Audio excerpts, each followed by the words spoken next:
మరి మనము చిన్న వాక్య ధ్యానం చేసుకుందాము. మరి మార్కు 10వ అధ్యాయము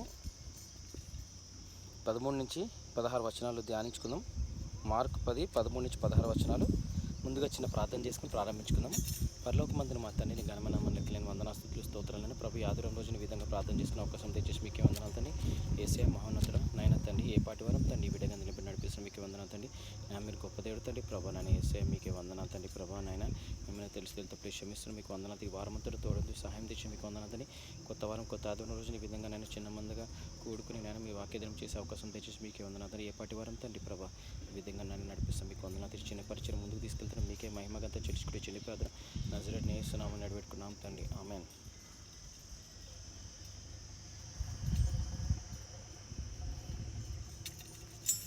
యెహోవా మా తండ్రి గాడా, యేసుడు మాయన్న గాడా, మహిమా గల శుద్ధాత్మ ఇట్టి వరుసం తెలిపెం గదమా తోడా. యెహోవా మా తండ్రి గాడా, యేసుడు మాయన్న గాడా, యెహోవా మా తండ్రి గాడా, యేసుడు మాయన్న గాడా, మహిమా గల శుద్ధాత్మ ఇట్టి వరుసం తెలిపే గదమా తోడా. యెహోవా మా తండ్రి గాడా, యేసుడు మాయన్న గాడా, మోక్ష నగరు మా పుట్టిల్లు, ముఖ్య దూతో మా స్నేహితులు. మోక్ష నగరు మా పుట్టిల్లు, ముఖ్య దూతో మా స్నేహితులు. సాక్షాత్కారమైనప్పుడు లక్ష్య పెట్టే మిహబాధలకు. యెహోవా మా తండ్రి గాడా, యేసుడు మాయన్న గాడా, యెహోవా మా తండ్రి గాడా, యేసుడు మాయన్న గాడా. అబ్రహాము దావీదు మొదలైనట్టి వరభక్తంగ్రేను శుభ్రముగా మాట మాకేమి కొదువా. యెహోవా మా తండ్రి గాడా, యేసుడు మాయన్న గాడా, యెహోవా మా తండ్రి గాడా, యేసుడు మాయన్న గాడా. హల్లెలూయా.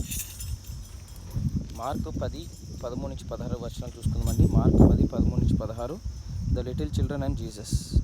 మార్కు 10, 13 నుంచి 16. The little children and Jesus.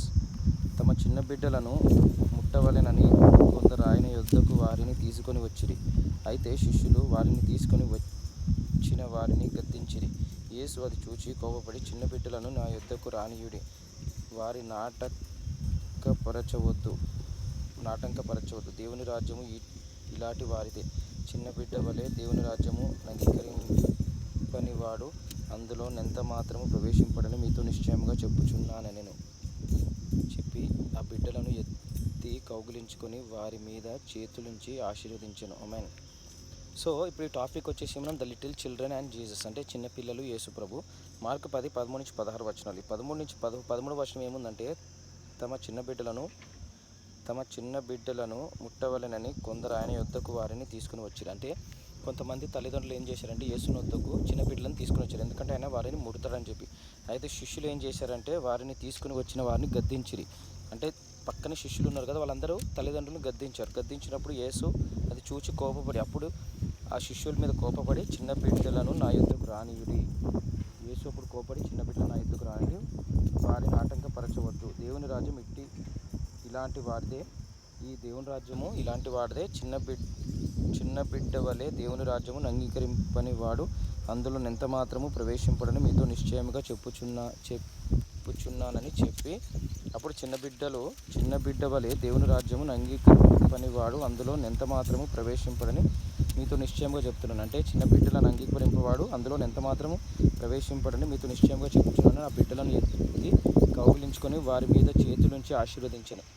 అప్పుడు ఎత్తుకొని బిడ్డలను కౌగిలించుకొని ఆశీర్వదించాడని చెప్పి వాక్యం సెలవిస్తుంది. సో ఇక్కడ మనం చూసుకున్నట్లయితే మన తల్లిదండ్రులు మన బిడ్డలను కూడా మనము యేసుని వద్దకు, అంటే యేసు అంటే వాక్యాన్ని వద్దకు నడిపించాలి, ప్రార్థన వద్దకు నడిపించాలి, చర్చకు నడిపించాలి. నడిపించడం వల్ల ఏమాత్రం కూడా మరి ఆటంకపరచవద్దు. ఎవరు శిష్యులు ఆటంకపరిచి యేసు ప్రభు శిష్యుని గద్దించి వాళ్ళని రానియండి. ఎందుకంటే దేవుని రాజ్యం ఇంటి వారిదే. ఇలాంటి చిన్నపిల్లలదే వాళ్ళని ఆటంకపరచవద్దు.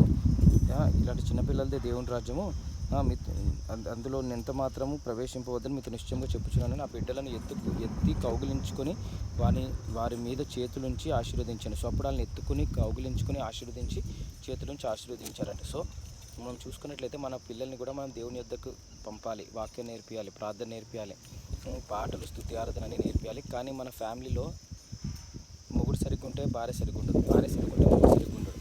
లేదంటే మొగుడు చర్చికి తీసుకెళ్తుంటే మళ్ళీ భార్య ఆటంకపరుస్తుంది, లేదా భార్య చర్చికి తీసుకెళ్తుంటే మొగుడు ఆటంకపరుస్తాడు హస్బెండ్. సో ఇలా లేదంటే అలా అందరు బాగున్నారంటే చుట్టుపక్కల ఉన్న జనాలు ఆటంకపరుస్తారు. సో మనకి ప్రతి క్షణం కూడా ఈ ఆటంకాలు, ఈ అవరోధాలు ఉంటూనే ఉంటాయండి జీవితం. మనం ఎందుకంటే భూలోకంలో ఉన్నంత వరకు. అందుకే మనం ఎప్పుడు కూడా మన దేవుని సన్నిధిని, వాక్యాన్ని, దేవుని స్తుతి, ఆరాధన అన్నీ కూడా మరవకుండా మనం ఎప్పుడు కూడా దేవుణ్ణి మహిమపరిచే విధంగా మన జీవితాలను ముందుకు సాగాలని మనం ఇప్పుడు ప్రార్థించుకుని ముందుకెళ్ళాలండి. మరి వచనాలు మనం ధ్యానించుకుని ముందుకు సాగు. మన బిడ్డల్ని కూడా మనం ఆటంకపరచొద్దు. ఏదో విధంగా వాళ్ళకి చిన్న వాక్యమో పెద్ద వాక్యమో లేదంటే ఏదో విధంగా నేర్పించి ముందుకు నడిపించాలని కోరుకుంటూ ఈ చిన్న వాక్యం దేవుడు దీవించును కాక. పరలోకమందున మా తండ్రిని గమనం లెక్కలేని వందనాస్తుతులు స్తోత్రం. నేను ప్రభువైన మార్కు 10వ అధ్యాయం 13 నుంచి 16 వర్షాలు చూశాను తండ్రి. చిన్నపిల్లలు మీరు తండ్రి మీ దగ్గరికి ఆటంకపరచొద్దు, శిష్యులు ఆటంకపరచడం మీకు గుర్తించారు. అదేవిధంగా మేము మా జీవితాల్లో నేను కానీ నేను ఆటంకపరిచిన భార్య ఆటంకపరచలేదు, ఎవరికో ఆటంకపరిచిన వాళ్ళని గద్దించి పిల్లల్ని మీ దగ్గరికి చేర్చి కృపించ కోరుకుంటున్నాను. నాయన తండ్రి ప్రభా, నాయన తండ్రి ఈ వచనాలు మేము ధ్యానించుకుని మీకు మహిమకరంగా మా జీవితాలు మలుచుకునే కృప నుంచి కోరుకుంటున్నాను. తండ్రి ప్రభా, ఏ పాటి వరకు తండ్రి ప్రభా, నాయన తండ్రి అవును తండ్రి చిన్నపిల్లలు దేవుడు మీ సన్నిధిలోకి తీసుకురావాలి. వాక్యము, ప్రార్థన, ఆరాధన, స్తుతి, ఆరాధన అన్ని కూడా నేర్పించి వాళ్ళని మీలో నడిపించే కృపంచ కోరుకుంటూ మీకే మహిమకంతా చెల్లించుకుంటూ చిన్న ప్రార్థన నజరేయుడైన యేసు నామమున అడిగి పెట్టుకున్నాం తండ్రి. ఆమేన్. అందరికీ shalom. Have a great day. Thank you.